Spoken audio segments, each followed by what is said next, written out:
첫 번째 주제 4위입니다. 청와대 폭파. 그놈 목소리. 글쎄요. 계속해서 이런 일이 생기는 이유 도대체 모르겠습니다. 이 박근혜 대통령을 향한 테러 위협이 지난 열흘 동안 벌써 세 번째 발생을 했습니다. 김정한 기자. 네.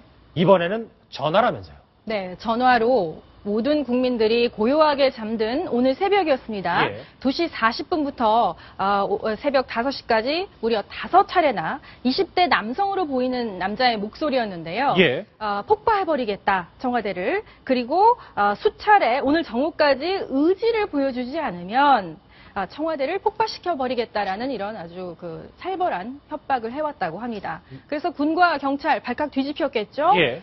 모든 군 관련한 인력을 총동원해서 관련한 그 일대를 수색을 했는데 아직까지는 별다른 정황이나 아니면 관련한 어떤 그 위협이 발견되지 않고 있다고 합니다. 예, 지금 한번 다시 보시면 우리가 그놈 목소리라고 지칭한 이 전화상의 실루엣 보고 계신데 오늘 정오까지 일단 다행이긴 한데 지금까지는 별다른 상황이 없습니다. 오늘 정오까지 의지를 보여주지 않으면 청와대를 폭파시켜버리겠다. 김정한 기자. 예. 여기서 말하는 이 의지 뭡니까?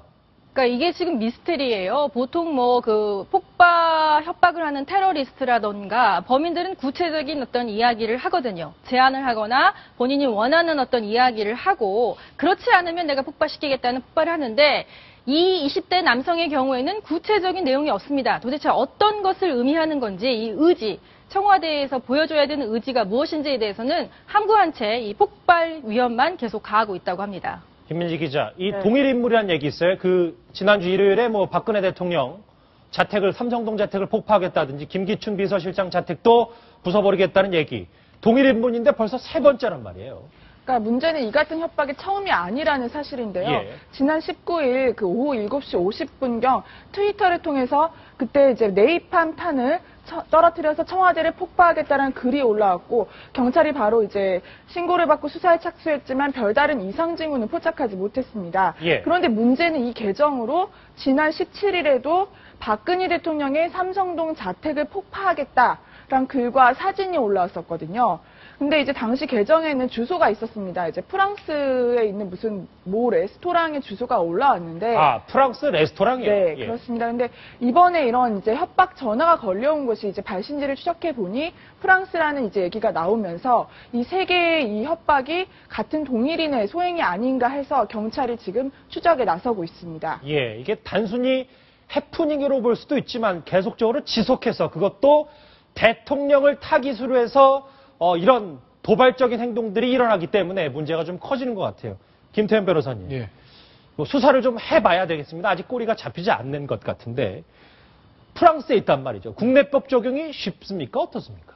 예전에 그거 생각하시면 돼요. 우리 유병헌 때 예. 큰딸 유선남 씨가 이제 여기 횡령 혐의로 프랑스 도망갔는데 거기서 결국은 이제 사법 절차 통해 가지고 아직 송환은 안 됐지만 그 절차를 밟고 있잖아요. 예. 그걸 똑같다고 보시면 돼요. 만약에 정말로 프랑스가의 그 협박범이 있다라고 하고 우리가 신원이 확인이 되면 그러면은 국내법 당연히 적용할 수 있는 거고요. 협박으로. 그거에 대해서 프랑스에게 역시 사법 공조를 요청을 할 것이고 그렇게 예. 되면 유선남 씨와 똑같은 절차를 밟을 겁니다. 다만 역시 유선남 씨와 마찬가지로 공안이니 종북이니 이런 얘기하면서 송환을 거부하겠죠. 그 범인이 그렇게 되면 다시 사법 절차 프랑스와 변제의 인도조약에 따라서 송환 재판이 하게 될 것이고 시간은 좀 걸릴 거예요. 유섬나 씨 얘기를 하니까 조금 이해는 쉬운데 어쨌든 잡긴 잡아야 되면 예. 하나 더 질문드리면 전화든 SNS는 사실 추적하기가 상당히 쉽지 않은데 예. 어떤 절차를 좀 거쳐야 쉽게 범인을 검거할 수 있겠습니까? 근데 문제는 지금 프랑스에 있다고 추정을 하는 건데 그게 이제 아니라는 가능성도 높다는 것이죠. 왜냐하면 예. 그 얘기 했잖아요. 발신지 같은 거 얼마든지 변경이 가능하다. 저도 개인적으로 과연 프랑스에 있을 것인가라는 의문이 드는 것이 한 번 정도라고 하면 장난일 텐데 이 정도 몇 번 정도 반복됐다고 하면 나름대로 조직적으로 하는 것이거든요. 본인이 그렇게 했을 때는 검경에서 당연히 트위터나 아이디 어떤 발신번호로 추적 들어왔을까는 당연히 예상할 수 있을 것이고 예. 그렇다고 보면 정말 프랑스에서 했겠느냐. 아마 여러 군데로 좀 돌린든지 그렇게 해가지고 그 추적을 피하려고 하는 의도가 있지 않았을까. 아마 검경에서 추정을 할 텐데 프랑스에 저는 개인적으로 없을 가능성도 높다고 봐요. 없을 가능성도 있다. 아직까지 다행입니다만 별다른 상황은 벌어지지 않고 있는데 이 폭파 테러를 하겠다라고 본인이 호언장담하고 있는 이 사람이 도대체 어디 있고 어떤 식으로 잡혀야 될지는 저희 뉴스탑10도 계속해서 주목을 해보겠습니다.